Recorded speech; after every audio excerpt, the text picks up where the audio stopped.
उत्तर प्रदेश के मुख्यमंत्री श्रीमान योगी आदित्यनाथ जी, मंच पर विराजमान यूपी सरकार के अन्य मंत्रीगण, जनप्रतिनिधिगण, इस कार्यक्रम में मौजूद देश के खेल जगत से जुड़े सभी वरिष्ठ महानुभाव और मेरे प्यारे काशी के परिवारजनों, आज फिर से बनारस आवे का मौका मिलल हो। जौन आनंद बनारस में मिलला ओकर व्याख्या असंभव है। एक बार फिर बोलिए, ओम नमः पार्वती पतये हर हर महादेव। आज मैं एक ऐसे दिन काशी आया हूं जब चंद्रमा के शिव शक्ति पॉइंट तक पहुंचने का भारत का 1 महीना पूरा हो रहा है। शिव शक्ति यानी वो स्थान जहां बीते महीने की 23 तारीख को हमारा चंद्रयान लैंड हुआ था। एक शिव शक्ति का स्थान चंद्रमा पर है, दूसरा शिव शक्ति का स्थान ये मेरी काशी में है। आज शिव शक्ति के स्थान से शिव शक्ति के उस स्थान पर भारत की विजय की मैं फिर से बधाई देता हूं। मेरे परिवारजनों, जिस स्थान पर हम सब इकट्ठा हुए हैं वह एक पावन स्थल जैसा है। यह स्थान माता विंध्यवासिनी के धाम और काशी नगरी को जोड़ने वाले रास्ते का एक पड़ाव है। यहां से कुछ दूर पर भारतीय लोकतंत्र के प्रखर पुरुष और पूर्व केंद्रीय मंत्री राजनारायण जी का गांव मोतीकोट है। मैं इस धरती से आदरणीय राजनारायण जी और उनकी जन्मभूमि को सर झुका करके प्रणाम करता हूं। मेरे प्यारे परिवारजनों, काशी में आज एक इंटरनेशनल क्रिकेट स्टेडियम की आधारशिला रखी गई है। ये स्टेडियम न सिर्फ वाराणसी बल्कि पूर्वांचल के युवाओं के लिए एक वरदान जैसा होगा। ये स्टेडियम जब बनकर तैयार हो जाएगा तो इसमें एक साथ 30,000 से ज्यादा लोग बैठ करके मैच देख पाएंगे। और मैं जानता हूं, जब से इस स्टेडियम की तस्वीरें बाहर आई हैं, हर काशीवासी गदगद हो गया है। महादेव की नगरी में ये स्टेडियम, उसकी डिजाइन स्वयं महादेव को ही समर्पित है। इसमें क्रिकेट के एक से बढ़कर एक मैच हो गए। इसमें आसपास के युवा खिलाड़ियों को अंतर्राष्ट्रीय स्तर के स्टेडियम में ट्रेनिंग का मौका मिलेगा और इसका बहुत बड़ा लाभ मेरी काशी को होगा। मेरे परिवारजनों, आज क्रिकेट के जरिए दुनिया भारत से जुड़ रही है। दुनिया के नए नए देश क्रिकेट खेलने के लिए आगे आ रहे हैं। जाहिर है, आने वाले दिनों में क्रिकेट मैचों की संख्या भी बढ़ने जा रही है और जब क्रिकेट मैच बढ़ेंगे तो नए नए स्टेडियम भी जरूरत पड़ने वाली है। बनारस का ये इंटरनेशनल क्रिकेट स्टेडियम इस डिमांड को पूरा करेगा। पूरे पूर्वांचल का चमकता हुआ ये सितारा बनने वाला है। यूपी का ये पहला स्टेडियम होगा जिसके निर्माण में बीसीसीआई का भी बहुत सहयोग होगा। मैं बीसीसीआई के पदाधिकारियों का काशी का एमपी होने के नाते, यहां का सांसद होने के नाते मैं आप सबका हृदय से आभार व्यक्त करता हूं। मेरे परिवारजनों, जब खेल का इंफ्रास्ट्रक्चर बनता है, इतना बड़ा स्टेडियम बनता है, तो सिर्फ खेल ही नहीं, स्थानीय अर्थव्यवस्था पर भी उसका सकारात्मक असर होता है। जब स्पोर्ट्स के ऐसे बड़े सेंटर बनेंगे तो उसमें बड़े स्पोर्ट्स आयोजन होंगे। जब बड़े आयोजन होंगे तो बड़ी तादाद में दर्शक और खिलाड़ी आएंगे। इससे होटल वालों को फायदा होता है, छोटी बड़ी खाने पीने की दुकान को फायदा होता है, रिक्शा, ऑटो रिक्शा, टैक्सी, इनको भी फायदा होता है। हमारे नाव चलाने वालों को तो दो दो हाथ में लड्डू हो जाता है। इतने बड़े स्टेडियम की वजह से स्पोर्ट्स कोचिंग के नए सेंटर खुलते हैं। स्पोर्ट्स मैनेजमेंट सिखाने के लिए नए अवसर बनते हैं। हमारे बनारस के युवा नए खेल स्टार्टअप के बारे में सोच सकते हैं। फिजियोथेरेपी समेत स्पोर्ट्स से जुड़ी बहुत सी पढ़ाई और कोर्सेज शुरू होंगे और एक बहुत बड़ी स्पोर्ट्स इंडस्ट्री भी वाराणसी में आएगी।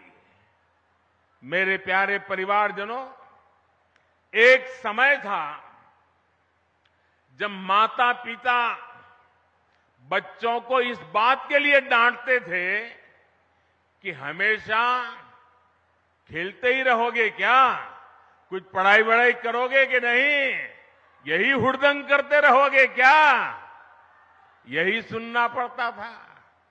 अब समाज की सोच बदली है। बच्चे तो पहले से ही सीरियस थे ही, अब माता पिता भी स्पोर्ट्स को लेकर के गंभीर हुए हैं।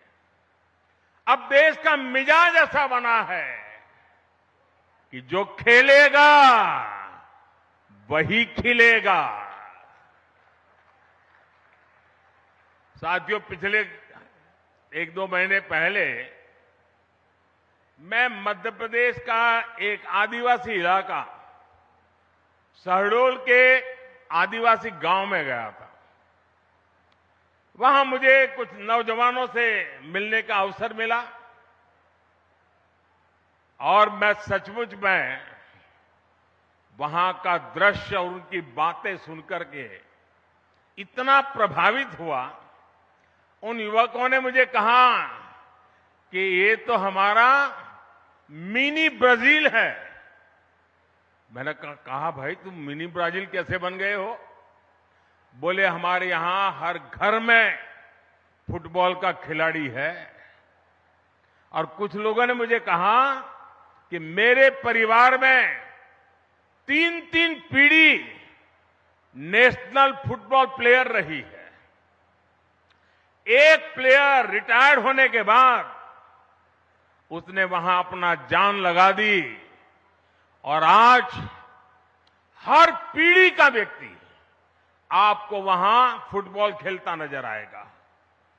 और वो कहते हैं कि हमारा जब एनुअल फंक्शन होता है तो कोई घर में आपको नहीं मिलेगा, इस पूरे इलाके के सैकड़ों गांव और लाखों की तादाद में लोग 2-2, 4-4 दिन मैदान में डटे रहते हैं। ये कल्चर उसे सुनकर के, देख करके देश के उज्जवल भविष्य का विश्वास मेरा बढ़ जाता है। और काशी का सांसद होने के नाते मैं यहां आए बदलावों का भी साक्षी बना हूं। सांसद खेल प्रतियोगिता के दौरान जो उत्साह यहां रहता है उसकी जानकारी मुझे लगातार पहुंचती रहती है। काशी के युवा स्पोर्ट्स की दुनिया में अपना नाम कमाए, मेरी यही कामना है। इसलिए हमारा प्रयास वाराणसी के युवाओं को उच्च स्तरीय खेल सुविधाएं देने का है। इसी सोच के साथ इस नए स्टेडियम के साथ ही सीगरा स्टेडियम पर भी करीब 400 करोड़ रुपए खर्च किए जा रहे हैं। सीगरा स्टेडियम में 50 से अधिक खेलों के लिए जरूरी सुविधाएं विकसित की जा रही है। और इसकी एक और खास बात है, ये देश का पहला बहुस्तरीय स्पोर्ट्स कॉम्प्लेक्स होगा जो दिव्यांगजनों को ध्यान में रखकर बनाया जा रहा है। इसे भी बहुत जल्द ही काशी वासियों को समर्पित किया जाएगा। बड़ालालपुर, उसमें बना सिंथेटिक ट्रैक हो, सिंथेटिक बास्केटबॉल कोर्ट हो, अलग अलग अखाड़ों को प्रोत्साहन देना हो, हम नया निर्माण तो कर ही रहे हैं पर शहर की पुरानी व्यवस्थाओं को भी सुधार रहे हैं। मेरे परिवारजनों, खेलों में आज भारत को जो सफलता मिल रही है वो देश की सोच में आए बदलाव का परिणाम है। हमने स्पोर्ट्स को युवाओं की फिटनेस और युवाओं के रोजगार और उनकी कैरियर से जोड़ा है। 9 वर्ष पहले की तुलना में इस वर्ष केंद्रीय खेल बजट 3 गुना बढ़ाया गया है। खेलो इंडिया प्रोग्राम के बजट में तो पिछले वर्ष की तुलना में लगभग 70% वृद्धि की गई है। सरकार आज स्कूल से लेकर ओलंपिक पोडियम तक हमारे खिलाड़ियों के साथ टीम मेंबर बनकर साथ चलती है। खेलो इंडिया के तहत देश भर में स्कूल से यूनिवर्सिटी तक की खेल प्रतियोगिताएं हुई है। इनमें बड़ी संख्या में हमारी बेटियों ने भी हिस्सा लिया है। सरकार कदम कदम पर खिलाड़ियों की हर संभव मदद कर रही है। ओलंपिक पोडियम स्कीम भी ऐसा ही एक प्रयास है। इसके तहत देश के शीर्ष खिलाड़ियों को सरकार पूरे साल में खाने पीने, फिटनेस से लेकर ट्रेनिंग तक लाखों रुपए की मदद देती है। इसका परिणाम हम आज हर अंतर्राष्ट्रीय कंपटीशन में देख रहे हैं। अभी कुछ समय पहले ही वर्ल्ड यूनिवर्सिटी गेम्स में भारत ने इतिहास रचा है। इन गेम्स के इतिहास में कुल मिलाकर भारत ने जितने मेडल जीते थे पिछले कई दशकों में उससे ज्यादा मेडल सिर्फ इस साल जीत करके हमारे बच्चे ले आए हैं। वैसे आज से एशियन गेम्स भी शुरू हो रहे हैं। एशियन गेम्स में हिस्सा लेने गए सभी भारतीय खिलाड़ियों को मैं अपनी शुभकामनाएं देता हूं। साथियों, भारत के गांव-गांव में, कोने-कोने में खेल प्रतिभाएं मौजूद है। खेलों के महारथी मौजूद है। जरूरी है इन्हें तलाशना और इन्हें तराशना। आज छोटे से छोटे गांवों से निकले युवा पूरे देश की शान बने हुए हैं। ये उदाहरण बताते हैं कि हमारे छोटे शहरों के खिलाड़ियों में कितना टैलेंट है, कितनी प्रतिभा है। हमें इस टैलेंट को ज्यादा से ज्यादा अवसर देने हैं। इसलिए खेलो इंडिया अभियान से आज बहुत कम उम्र में ही देश के कोने-कोने में टैलेंट की पहचान की जा रही है। खिलाड़ियों की पहचान करके उन्हें इंटरनेशनल लेवल का एथलीट बनाने के लिए सरकार हर कदम उठा रही है। आज इस कार्यक्रम में बहुत से दिग्गज खिलाड़ी हमारे बीच विशेष तौर पर पधारे हैं। स्पोर्ट्स की दुनिया में उन्होंने देश का नाम रोशन किया है। काशी से ये स्नेह दिखाने के लिए मैं उन सबका विशेष रूप से आभार व्यक्त करता हूं। मेरे परिवारजनों, आज खिलाड़ियों को आगे बढ़ाने के लिए अच्छे कोच और अच्छे कोचिंग का होना उतना ही जरूरी है। यहां जो दिग्गज खिलाड़ी मौजूद है वो इसकी अहमियत जताते हैं और इसको जानते हैं। इसलिए आज सरकार खिलाड़ियों के लिए अच्छी कोचिंग की व्यवस्था भी कर रही है। जो खिलाड़ी बड़ी प्रतियोगिताओं में खेल कर आते हैं, जिन्हें राष्ट्रीय अंतर्राष्ट्रीय अनुभव है, उन्हें बतौर कोच काम करने के लिए प्रोत्साहित किया जा रहा है। देश में बीते कुछ वर्षों में युवाओं को अलग अलग खेलों से जोड़ा गया है। साथियों, सरकार गांव-गांव में जो आधुनिक खेल के इंफ्रास्ट्रक्चर का निर्माण कर रही है, उससे गांव के छोटे कस्बों के खिलाड़ियों को भी नए मौके मिलेंगे। पहले बेहतर स्टेडियम सिर्फ दिल्ली, मुंबई, कोलकाता, चेन्नई ऐसे बड़े शहरों में ही उपलब्ध थे। अब देश के हर कोने में, देश के दूर सुदूर इलाकों में भी खिलाड़ियों को ये सुविधाएं देने की कोशिश हो रही है। मुझे खुशी है कि खेलो इंडिया प्रोग्राम के तहत जो स्पोर्ट्स इंफ्रास्ट्रक्चर बनाया जा रहा है, उसका बहुत अधिक लाभ हमारी बेटियों को हो रहा है। अब बेटियों को खेलने के लिए, ट्रेनिंग के लिए घर से ज्यादा दूर जाने की मजबूरी कम हो रही है।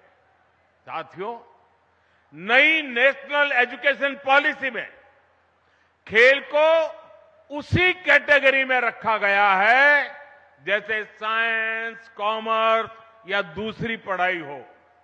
पहले खेल को सिर्फ एक एक्स्ट्रा एक्टिविटी माना जाता था, लेकिन अब ऐसा नहीं है। अब स्पोर्ट्स को स्कूलों में बाकायदा एक विषय की तरह पढ़ाए जाना तय हुआ है। ये हमारी सरकार है जिसने देश की पहली नेशनल स्पोर्ट्स यूनिवर्सिटी मणिपुर में स्थापित की है। यूपी में भी स्पोर्ट्स फैसिलिटी पर हजारों करोड़ रुपए खर्च किए जा रहे हैं। गोरखपुर के स्पोर्ट्स कॉलेज के विस्तार से लेकर मेरठ में मेजर ध्यानचंद खेल यूनिवर्सिटी बनाने तक हमारे खिलाड़ियों के लिए नए स्पोर्ट्स सेंटर बनाए जा रहे हैं। साथियों, देश के विकास के लिए खेल सुविधाओं का विस्तार बहुत आवश्यक है। ये न सिर्फ खेलों के लिए बल्कि देश की साख के लिहाज से भी महत्वपूर्ण है। हम में से कई लोग दुनिया के कई शहरों को सिर्फ इसलिए जानते हैं क्योंकि वहां पर बड़े अंतर्राष्ट्रीय खेलों का आयोजन हुआ। हमें भारत में भी ऐसे सेंटर बनाने होंगे जहां ऐसे अंतर्राष्ट्रीय खेल आयोजन किए जा सके। यह स्टेडियम जिसकी आधारशिला आज रखी गई है, खेलों के प्रति हमारे इसी संकल्प का साक्षी बनेगा। ये स्टेडियम बस ईंट और कंक्रीट से बना हुआ एक मैदान नहीं होगा, बल्कि ये भविष्य के भारत का एक भव्य प्रतीक बनेगा। मैं खुद को भाग्यशाली मानता हूं कि हर विकास कार्य के लिए मेरी काशी अपना आशीर्वाद लिए मेरे साथ खड़ी रहती है। आप लोगों के बिना काशी में कोई भी कार्य सिद्ध नहीं हो सकता है। आपके आशीर्वाद से हम काशी के कायाकल्प के लिए इसी तरह विकास के नए अध्याय लिखते रहेंगे। एक बार फिर काशी के लोगों को, पूरे पूर्वांचल को क्रिकेट स्टेडियम के शिलान्यास की मैं बहुत बहुत बधाई देता हूं। हर हर महादेव। धन्यवाद। तो यहाँ पर प्रधानमंत्री मोदी को आपने सुना। प्रधानमंत्री मोदी बता रहे थे किस तरह से नया स्टेडियम